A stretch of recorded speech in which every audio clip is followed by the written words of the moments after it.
سورۃ الانبیاء، یہ سورت مکی ہے اور اس میں 112 آیتیں اور 7 رکوع ہیں۔ لوگوں کا حساب جلد ہونے والا ہے، لیکن وہ غفلت میں ہیں، اور اللہ کی طرف سے احکام آتے ہیں تو وہ لوگ ان کی پرواہ نہیں کرتے، اور وہ رسول صلی اللہ علیہ وسلم کو جادوگر سمجھتے ہیں۔ کبھی کہتے ہیں کہ وہ خواب کی باتیں یا من گھڑت باتیں بتاتے ہیں، یا وہ شاعر ہیں۔ پہلے بھی انبیاء علیہ السلام تشریف لائے تھے اور ان کے ساتھ بھی لوگوں نے یہی معاملہ کیا تھا، پھر وہ لوگ ہلاک کیے گئے۔ وہ لوگ اس بات پر بھی اعتراض کرتے تھے کہ یہ نبی بشر ہیں، کھانا بھی کھاتے ہیں اور دنیا میں ہمیشہ نہیں رہتے۔ جب منکرین کی بستیاں تباہ کر دی گئیں تو انہیں نادم ہونا پڑا، لیکن اب کوئی فائدہ نہ تھا، یعنی قرآن کے منکرین بھی انہی لوگوں کی طرح کر رہے ہیں۔ اللہ کی شان ہے کہ اس نے آسمان اور زمین کو بیکار نہیں بنایا، اور سب کچھ اسی کا ہے۔ اس کے مقرب فرشتے رات دن اس کی عبادت کرتے ہیں اور تھکتے نہیں۔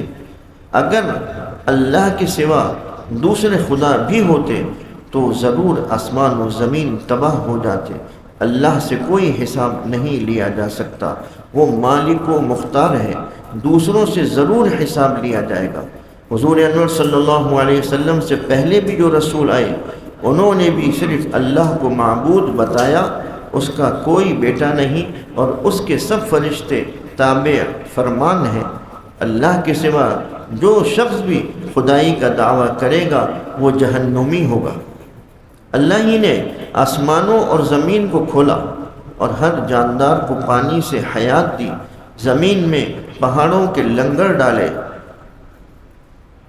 آسمان کو چھت بنایا، رات دن اور سورج چاند بھی بنایا۔ انسان ہمیشہ نہیں رہے گا، ہر جان کو موت کا مزہ چکھنا ہے۔ تمہاری آزمائش برائی اور بھلائی سے کی جاتی ہے، اور تمہیں آخرکار ہماری طرف ہی آنا ہے۔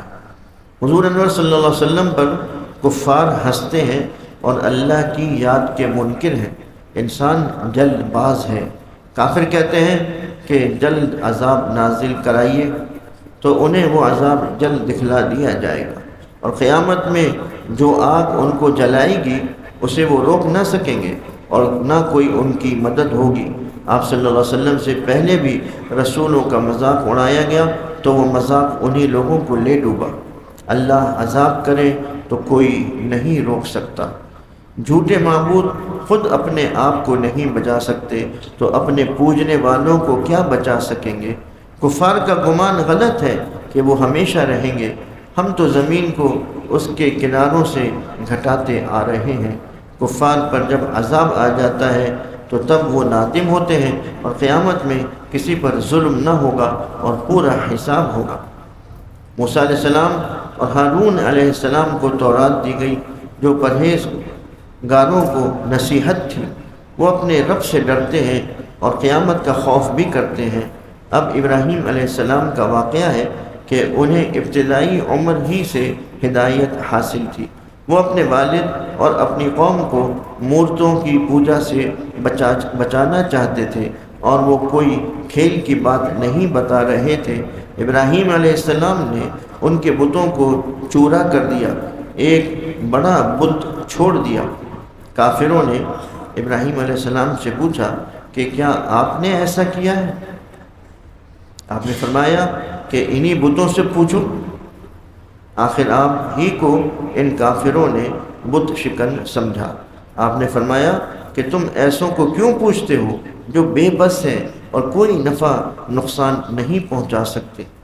نمرود اور اس کی قوم نے آپ کو آگ میں پھینک دیا۔ اللہ نے حکم دیا، اے آگ ٹھنڈی ہو جا اور ابراہیم کے لیے سلامتی بن جا۔ ابراہیم علیہ السلام اور لوط علیہ السلام کو نجات بخشی۔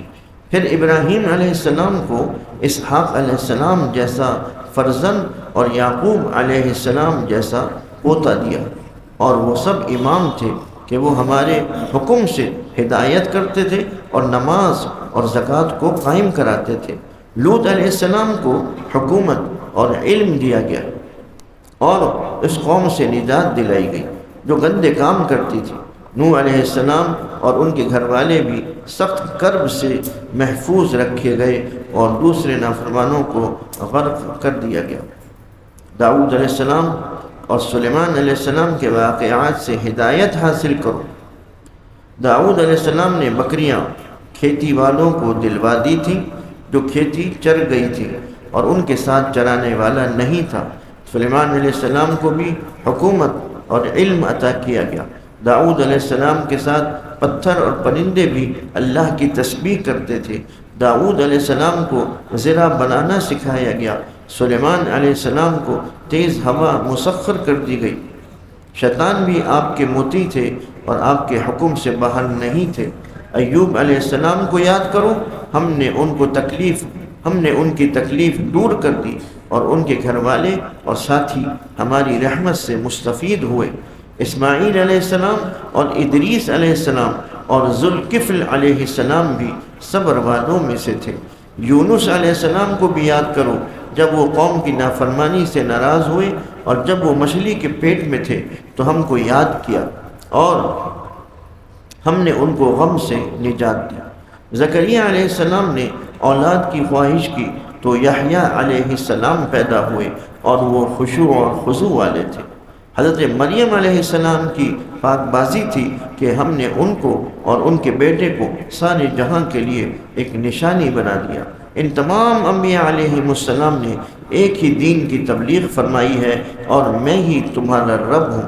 لوگوں نے دین میں اختلاف پیدا کر کے ٹکڑے کر لیے، لیکن سب کو ہماری طرف آنا ہے اور قیامت کے قریب یاجوج ماجوج ہر بلندی سے اتریں گے اور قیامت میں کافروں کی آنکھیں پھٹ کر رہ جائیں گی اور اس وقت ان کو اپنی غفلت کا احساس ہوگا اور وہ ان کے معبود سب جہنم کے ایندھن بنیں گے اور ان پر سخت عذاب ہوگا۔ البتہ جن کے لیے ہمارا وعدہ بھلائی کا ہو چکا ہے وہ جہنم سے دور رکھے جائیں گے اور انہیں من مانا ملے گا، انہیں کوئی غم نہ ہوگا اور فرشتے ان کی پیشوائی کو آئیں گے۔